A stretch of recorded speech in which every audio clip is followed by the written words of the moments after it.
Estate, Señor, conmigo, siempre y sin jamás partirte, y cuando decidas irte, llévame, Señor, contigo, porque el pensar que te irás me causa un terrible miedo, de si yo sin ti me quedo, de si tú sin mí te vas.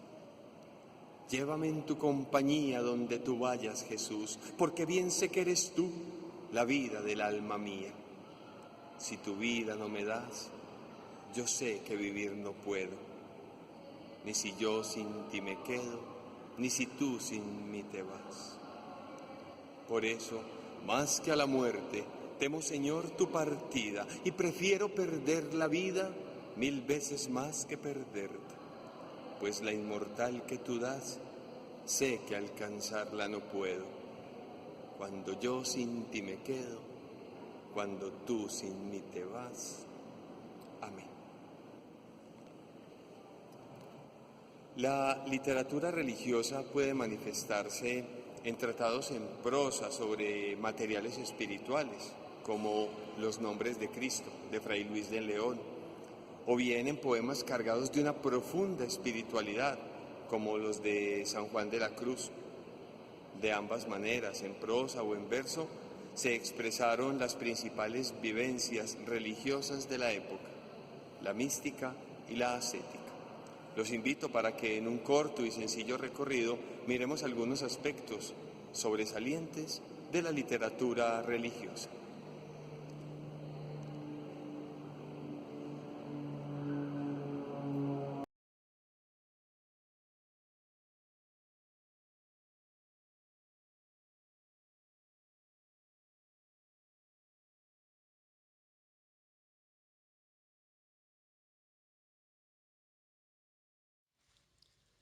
El Renacimiento impone una división entre lo natural y lo sobrenatural frente a la Edad Media, en que se mezclaban de una forma que Dios, la Virgen y los santos intervenían en todo tipo de asuntos cotidianos con apariciones y milagros. En esta nueva época hay escritores mundanos como Garcilaso de la Vega y autores que únicamente expresan sentimientos religiosos tanto en prosa como en verso. En el Renacimiento se desarrollan y manifiestan ampliamente estos sentimientos fuertemente impulsados por la Contrarreforma, lucha contra la Reforma protestante en la que se empeñaron la Iglesia Católica y la Corona Española. Debido a que el cristianismo jugó un papel tan importante en la vida social e intelectual del Renacimiento, casi toda la literatura producida en Europa en ese momento tenía algún elemento de contenido religioso. Sin embargo, muchos tipos de obras eran de naturaleza específicamente cristiana. Los escritores religiosos produjeron poesía, cuentos, ensayos y diálogos escritos tanto en latín como en lenguas vernáculas. Todas estas obras cayeron bajo el título amplio de literatura devocional, que tenía como propósito ayudar al lector a llevar una vida más santa.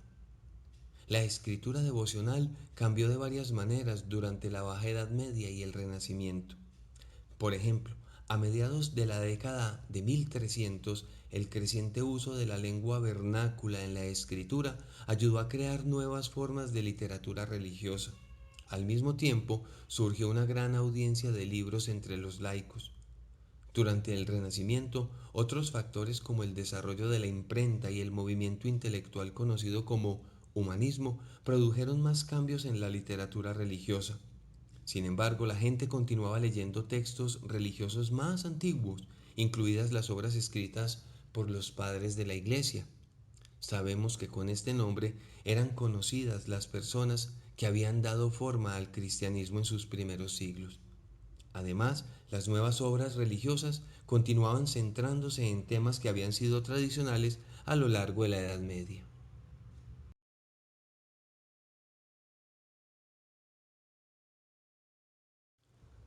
Los textos devocionales más populares de este período aconsejaban a los lectores que siguieran el ejemplo de Jesucristo. Este tema apareció en obras como Vida de Cristo, escrito por Ludolf de Sajonia, o La imitación de Cristo, escrito por Tomás de Kempis. Estas obras enseñaron que los creyentes podían recrear los sufrimientos de Cristo en sus propias mentes y en sus propios cuerpos, una idea que se convirtió en un foco de ejercicios espirituales para católicos y algunos protestantes a fines del Renacimiento. Para los católicos, la literatura de este tipo se centró principalmente en los detalles físicos del sufrimiento de Cristo. Otra figura importante en la literatura devocional fue la figura de la Virgen María. Los autores católicos de este período escribieron sobre la Virgen en epopeyas, poesía lírica, sermones y meditaciones. Estos trabajos discutieron los diversos roles que cumplía María como esposa y madre, hacedora de milagros y persona que suplica en nombre de los pecadores. La devoción a otros miembros de la Sagrada Familia de Cristo, como su primo Juan el Bautista, también se hizo popular en este momento. No olvidemos que también se desarrolló un culto alrededor de José, el esposo de María, que presentó al Padre terrenal de Cristo como modelo para los padres cristianos.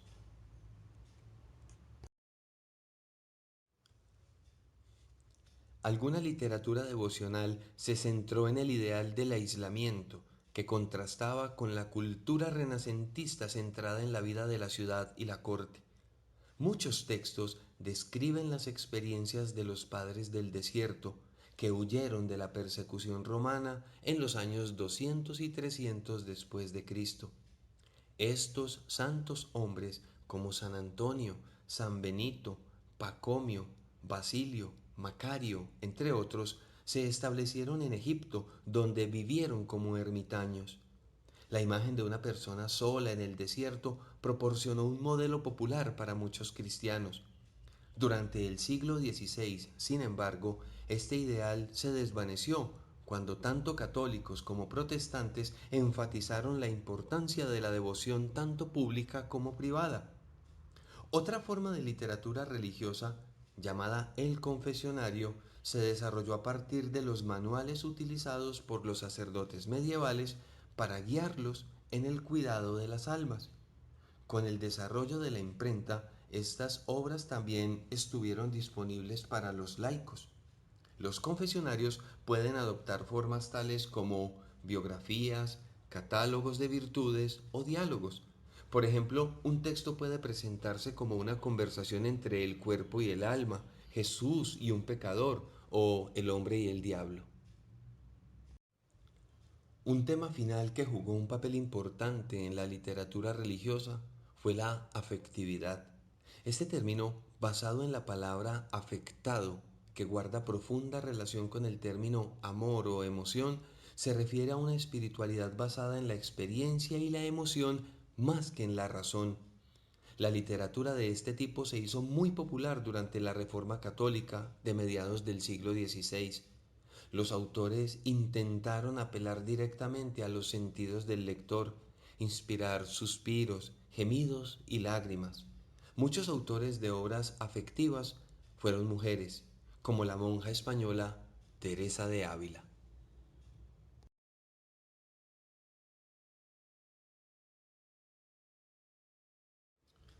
Hablemos ahora de la literatura de oración. Para aquellos que sabían leer, la literatura jugó un papel central en la práctica de la oración del Renacimiento.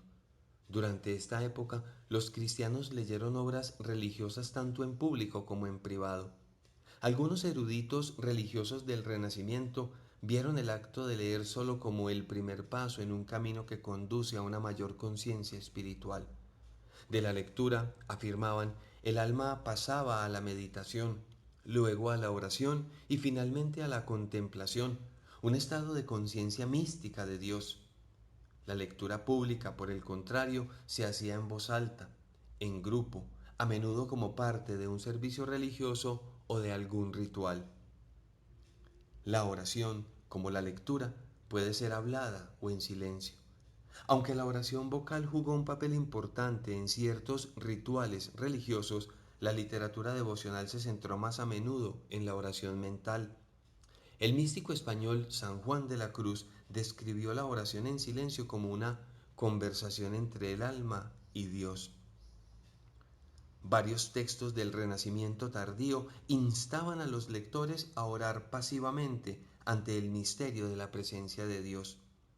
Durante el Renacimiento surgieron varios desacuerdos sobre la naturaleza de la oración entre protestantes y católicos, así como dentro de cada uno de esos grupos. Sin embargo, tanto la literatura protestante como la literatura de corte católico sobre la oración y la literatura devocional en general retoman el tema más básico de la literatura moderna, el yo.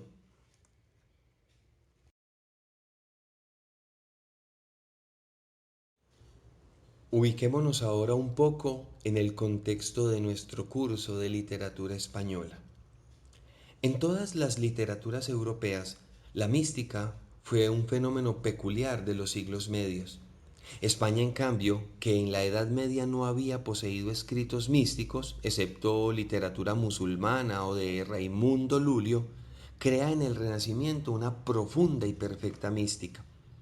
A España se le llama el país de los místicos. ¿Cuál es el motivo? Nos podemos preguntar.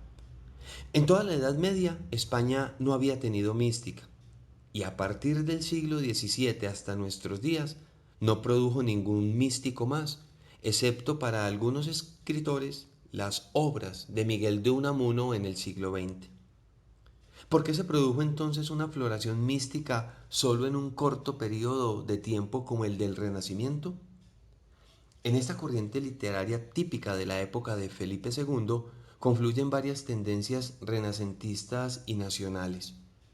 En un primer momento, la prosa religiosa aparece con más de 300 títulos y forma el sector más importante en esta época. Surgen dos elementos, el ascetismo y el misticismo, como dos vertientes representativas de esta prosa. La ascética, por un lado, entendida como el dominio de las pasiones y el esfuerzo personal por alcanzar la perfección. Por otro lado, la mística referida a la anticipación de la unión beatífica con Dios, sólo alcanzada normalmente en la otra vida. Las prácticas ascéticas son entonces el camino obligado para llegar a esta unión beatífica con Dios.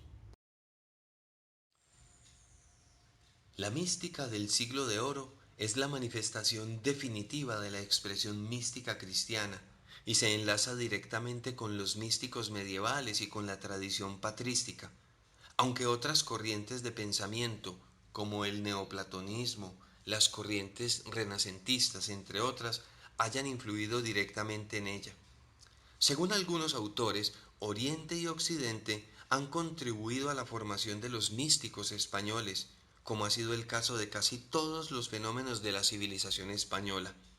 Ambas influencias, la oriental y la occidental, se pueden concretar en dos autores místicos a quienes conocían realmente los españoles, Raimundo Lulio y Juan van Rusenbrock, sin hacer falta buscar fuentes más remotas.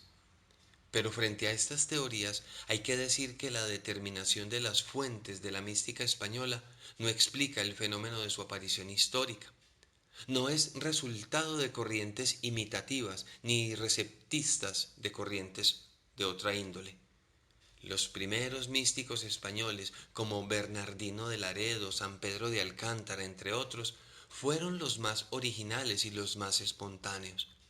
Los que vinieron luego utilizaron ya toda la literatura de que disponían, no para inspirarse o para expresarse, sino para buscar autoridad o confirmación ortodoxa en sus vivencias.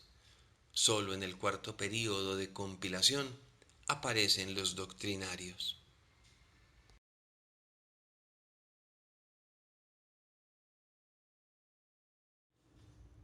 ¿Qué sucede entonces con la ascética y la mística en la literatura española? La mística española es un producto tardío, cuando en otras naciones procede del medioevo. En España la mística es transitoria y breve, mientras que la ascética posee una ininterrumpida tradición nacional que para algunos autores se remonta incluso ya al estoicismo del filósofo romano Lucio Aneo Séneca, natural de Córdoba. El predominio de la ética personalista frente a la metafísica dio a la literatura religiosa un carácter moralista. El misticismo abstracto, por ejemplo, de un Meister Eckhart, no es español. El español es más psicológico que ontológico, más experimental que doctrinal. Es motor de la acción.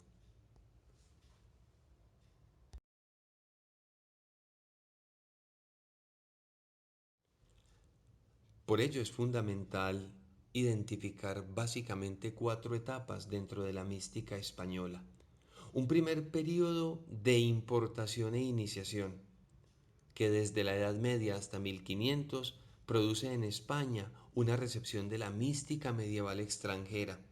El cardenal y político Francisco Jiménez de Cisneros fomenta la mística y ordena traducirla al español.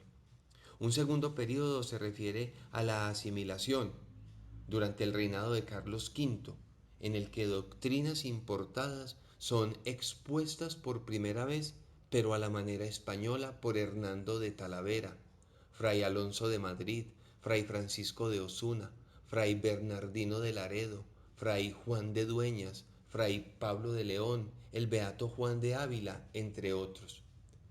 Un tercer periodo lo podríamos llamar de plenitud y de intensa producción nacional durante el reinado de Felipe II.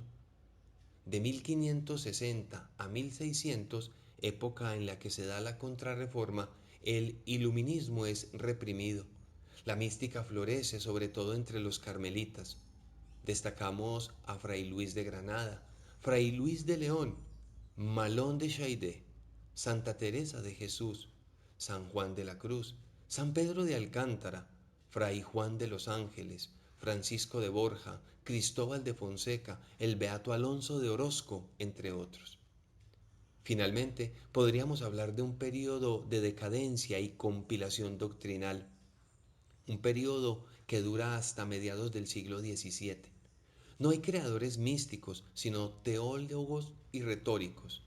Estos teólogos y retóricos compilan las doctrinas de los místicos con aparato teológico y eclesiástico. Aquí destacamos al padre Luis de la Puente, fray Juan Eusebio Nierenberg y el heterodoxo Miguel de Molinos. Hablemos ahora del estilo literario de la literatura mística.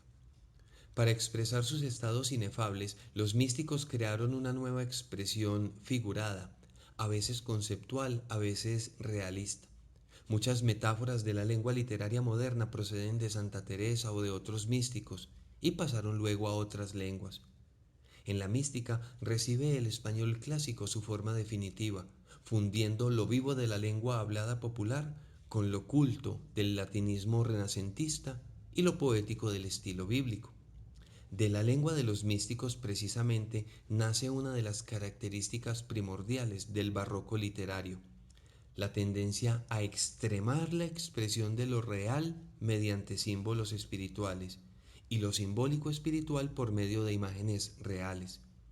El barroco del siglo XVII será entonces la exageración de este estilo, que en los místicos se mantenía dentro de un equilibrio humanístico. Noche oscura, muero porque no muero, gozosa pena, música callada. Las dos figuras supremas de la mística española son Santa Teresa de Jesús y San Juan de la Cruz. Ambos representan la cima dentro de la mística española. Su aparición fue preparada por los ascetas de tendencia mística de otras órdenes religiosas: Pedro de Alcántara, Bernardino de Laredo, Francisco de Osuna y Fray Luis de Granada. Común a estos místicos es la combinación entre la elevada vida contemplativa por un lado y la dinámica vida de acción por otro. Todos caminaron entre las cosas de Dios y las de la tierra. Por ello, pueden unificar en sus vidas y en sus escritos las opuestas corrientes de la mística especulativa y la mística empírica, entre lo ideal y lo real.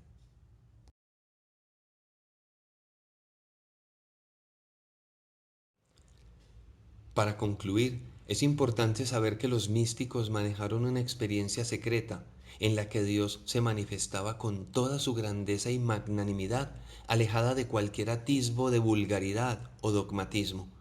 A todo ello hay que unir una expresión literaria sublime por parte de los autores españoles, que utilizaron el lenguaje vulgar, alejado del latín culto o de la rocambolesca lengua culta, en la que la lengua castellana se expandía con todos sus matices simbólicos, expresivos y lingüísticos. A pesar de que la mística describe una experiencia o un recorrido espiritual profundamente personal y a veces libertario, tenía una aspiración comunicadora importante. Sin hacer proselitismo ni apología, de manera sencilla había en él un deseo de dejar constancia de esos encuentros divinos y sus sensaciones para aprendizaje moral de los lectores. Nada más y nada menos que más de 3.000 libros se publicaron en menos de 200 años, encuadrados en el género denominado mística literaria o mística española durante los siglos XVI y XVII. Para el curso de literatura española, este ha sido un reporte de Francisco Velázquez. Por su escucha, a todos, muchas gracias.